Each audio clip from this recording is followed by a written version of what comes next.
Isang mapagpalang araw po sa inyong lahat. Purihin po natin ang ating pong Hesus Nazareno. Nasa Sabado tayo ng ika-4 na linggo ng Kwaresma o 4 na araw paghanda para sa dakilang kapistahan ng pagkabuhay muli ng ating Panginoon. At ang atin pong mga pagbasa ngayon ay patungkol sa pagtanggap. Sa ating unang pagbasa, hindi nila katanggap-tanggap ang propetang Jeremias, kaya kanilang tinangkaan na siya ay patayin. Ito po atin napakinggan sa aklat ni Propeta Jeremias, Kapitulo 11, versikulo 18 sumusunod. Sa ating Ebanghelyo nga ni San Juan, Kapitulo 7, verso 40 hanggang 53, ay atin po napakinggan na marami pong mga tao humahanga sa Panginoon at sinasabi na siya ay tunay na propeta, siya ay hinihintay na Mesiyas. Pero hindi siya tinanggap ng marami at lalo't higit na ng mga Parisiyo. At sinasabi pa ng mga Parisiyo na ang naniwala kay Kristo ay mga sinumpa. Ito yung kawalan ng pagtanggap ng maraming mga kapanalig at mga kasama ng mga Parisiyo at mga Eskriba. Ano po ba ang mga Parisiyo at mga Eskriba? Una, ang mga Parisiyo ay isang kilusan na kanila pong ayusin ang pananalig nila na sila ay masugid na isagawa ang lahat ng nasa kautusan. Ang kautusan, yung pong tinatawag nating 10 utos, pero para sa mga Hudyo, mayroon pong 613 na kautusan. 613 na kautusan. Yun ang pagtingin sa mga Parisiyo na yun ang makaligtas, ang pagsabuhay na nakasulat sa kautusan. Ang mga Eskriba, sila yung nag-aaral tungkol sa 3 tradisyon na tinatawag na Tanak. Tanak, ibig sabihin, tradisyon ng kautusan o Torah at tradisyon ng tinuturo ng mga propeta na tinatawag na Nabiim at ang tradisyon ng mga sining at karunungan na tinatawag na Ketubim.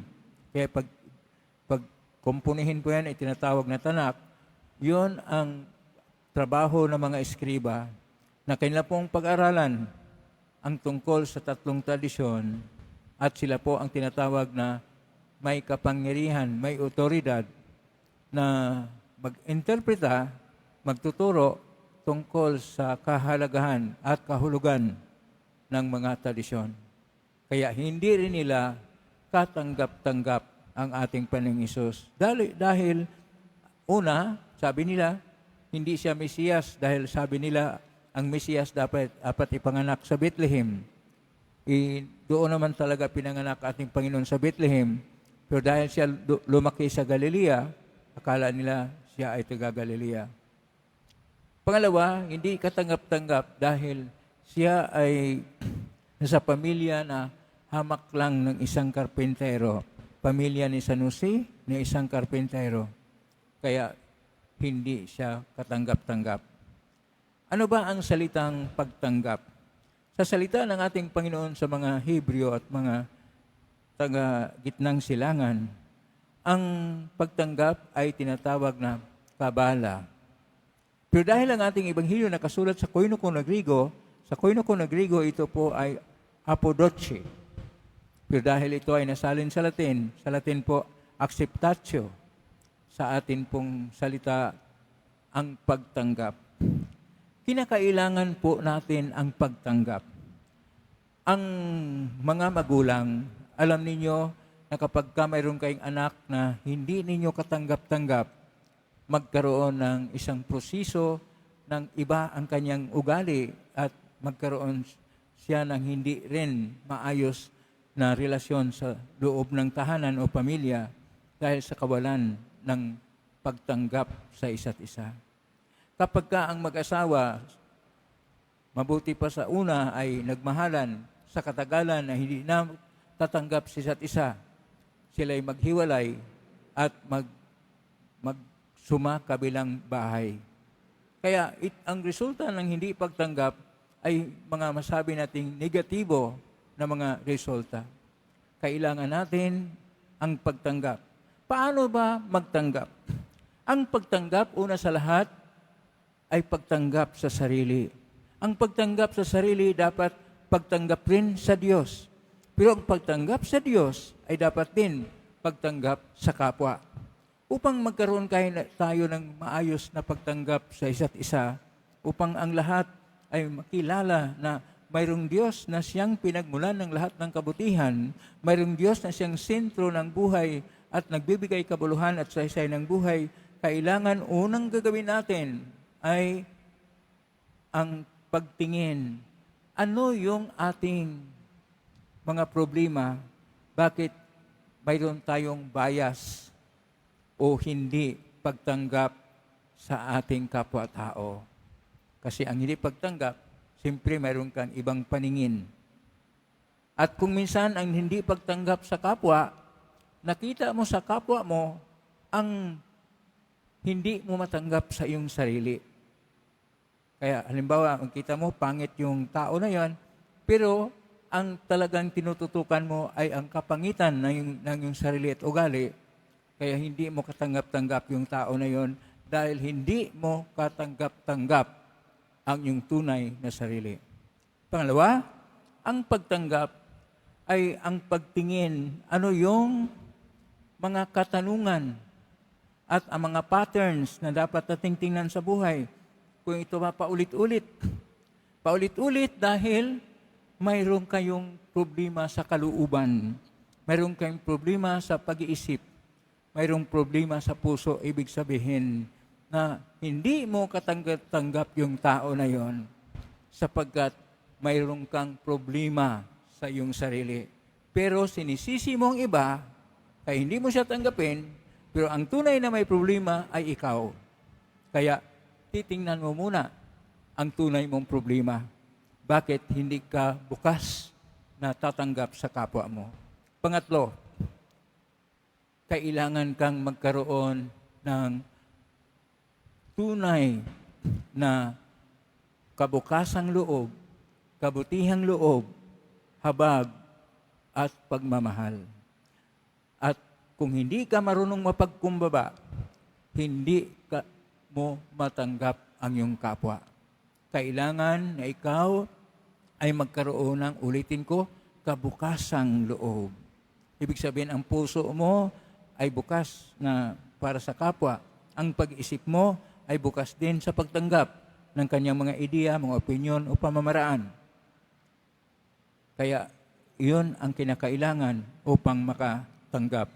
Pang-apat,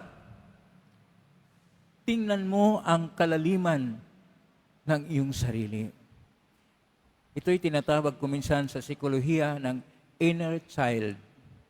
Na ikaw ay kahit na adult na, medyo may edad na, may katandaan na, nanatili pa rin bata ang nasa kalooban mo. Kaya ang tawag dyan, inner child. Nagpakabata.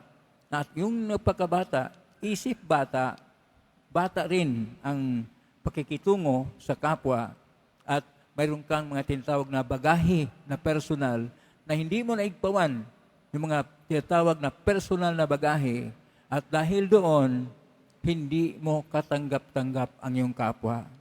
Tanggalin mo muna yung personal na mga bagahe mo. Tanggalin mo muna ang iyong paraan sa pagtingin sa iyong kapwa at ang kalagayan sa iyong kapwa upang matanggap mo siya. Sapagkat kung hindi mo tanggapin ang iyong kapwa, ang tunay na hindi mo talaga tinatanggap ay hindi lang ikaw dahil hindi mo katanggap ang sarili, ang Diyos rin. Dahil bawat isa sa atin ay nilikha na kawangis at larawan ng Diyos. Pag hindi mo tanggapin ang iyong kapwa-tao, kahit na sabi mo, naniwala ka ng Diyos, nagmahal ka ng Diyos, hindi totoo yan. Dahil hindi mo siya katanggap-tanggap, hindi mo katanggap-tanggap ang Diyos na may nasa imahin at nasa kawangis ng tao na kapwa mo. At ang pagkasunod, kailangan na ikaw ay gagawa ng dapat mong gawin na gusto mong gawin rin ng iba sa iyo. Ulitin ko po, dapat ikaw ay gagawa para sa kapwa mo na yun rin ang gusto mo na gagawin ng kapwa sa iyo. Kasi kapag ka ikaw ay para bang namimili sa iyong kapwa kung sino yung gusto mong tanggapin, kausapin o lapitan, at pinipili mo dahil ayaw mo yung isa, ang sa totoo lang, ang pagpipili mo at ang hindi mo pagtanggap sa iba ay siyang pagtingin na ikaw ay kulang sa iyong pagkatao. Bakit po kulang? Sapagkat hindi katapat sa iyong pagkatao. Mayroon kang ginagawa na mga personal na maskara na tinatakpan mo ang tunay mong sarili, kaya hindi mo matanggap ang iyong kapwa. Madalit sabi sa ating mga pagbasa, hindi matanggap ng mga Parisiyo ang Panginoong Hesus bilang Mesiyas. Hindi rin matanggap ng mga tao si Jeremias bilang propeta sapagkat mayroon silang bias, mga pag-iisip na mali, at walang maayos na relasyon sa Diyos, at sila ay punong-puno lang ng kanilang pamagmataas sa kanilang sarili. Kulang sila sa pagpakumbaba. Bilang tao, kailangan natin na tayo ay mapagkumbaba.